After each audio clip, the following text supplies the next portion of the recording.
কচুরলতি খেতে কে কে পছন্দ করেন প্লিজ আমাকে অবশ্যই কমেন্ট করে জানাবেন।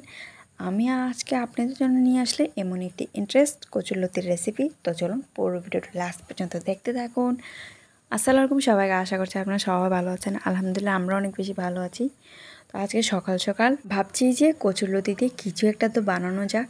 তো ভাবলাম আমাদের ঘরে কাঁঠালের দানাও রয়েছে আর রয়েছে চিংড়ি মাছ, তো কেননা এগুলিকে একসাথে মিশিয়ে রান্না করা যাক। তো প্রথমে আমি কচুরলতিগুলোকে ভালো করে পরিষ্কার করে এগুলাকে একটু ধুয়ে নিলাম।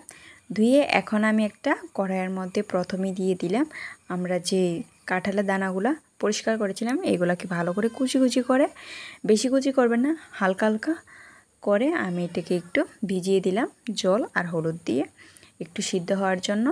তারপর এখানে দিয়েছি কালো সরষে। আমি দিয়েছি কালো সরষে কারণ সাদাটা ওই সময় ঘরে ছিল না, তাই কালোটা দিয়ে বানালাম। তো দিয়ে দিলাম একটা রসুন, ভালো করে এইভাবে একসাথে দুটোটাকে বেটে নিলাম। বেটে নেওয়ার পর আমরা যে কাঁঠালের দানাগুলি সিদ্ধ বসিয়েছিলাম এগুলো প্রায় সিদ্ধ হয়ে গেছে। তো এখন এগুলোর মধ্যে আমি দিয়ে দিলে কচুরলতিগুলা দিয়ে এগুলোর সাথে আমি ভালো করে এটাকে ভাপে করিয়ে নিব। সুন্দর করে সিদ্ধ করার পর একটু পরে দেখলাম এগুলা ভালো করে আমাদের লতিগুলো সিদ্ধ হয়ে গেছে। তো এইগুলাকে একসাথে আমি এখন নামিয়ে নিব। নামিয়ে একটু ঠান্ডা জলে এটাকে ভিজিয়ে দিব, কারণ গরম থেকে একটু ঠান্ডা জল ভিজিয়ে রাখুন ভালো, কারণ এটা গরম থাকতে থাকতে আরও বেশি সিদ্ধ হয়ে যায়। তো আপনি একটু ঠান্ডা জলে একটু ভিজিয়ে রাখবেন। তো আবার কড়াইটা বসিয়ে এর মধ্যে দিয়ে দিলাম একটা রসুন, দিয়ে দিলাম আমাদের চিংড়ি মাছগুলো। তো এখানে অনেক ছোট ছোট চিংড়ি ছিল, তো এগুলোই দিয়ে দিলাম। আপনারা চাইলে বড় চিংড়িও দিতে পারেন, ওটাও অনেক বেশি সুস্বাদু হবে। তো ছোটো চিংড়ি দিয়েও অনেক বেশি ভালো হয়। তো তারপর আমি দিয়ে দিলাম এখানে রসুন আর আমাদের সর্ষে বাটাটা দিয়ে এগুলাকে একসাথে মিশিয়ে নিই। তারপর দিয়ে দিলাম 1 চা চামচ লঙ্কা গুঁড়ো, দিয়ে দিলাম 1 চা চামচ ধনিয়া গুঁড়ো, দিয়ে সবগুলোকে একসাথে মিশিয়ে নেওয়ার পর দিয়ে দিলাম কয়টা কাঁচা লঙ্কা, দিয়ে একসাথে মিশিয়ে নেব। মিশিয়ে আমরা এই মশলাটাকে একটু কষাতে দেব জলের মধ্যে। কষানোর পর তারপর আমরা এখানে দিয়ে দিব কচুরলতিগুলো আর কাঁঠালের দানাগুলা দিয়ে একসাথে ভালো করে মিশিয়ে নেব।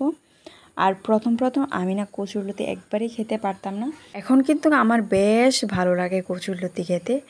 আর আপনারা কারা কারা এই রেসিপিটি ট্রাই করেছেন বা অন্য অন্য রেসিপি থাকলে কচুরলতি দিয়ে আমাকে অবশ্যই জানাবেন।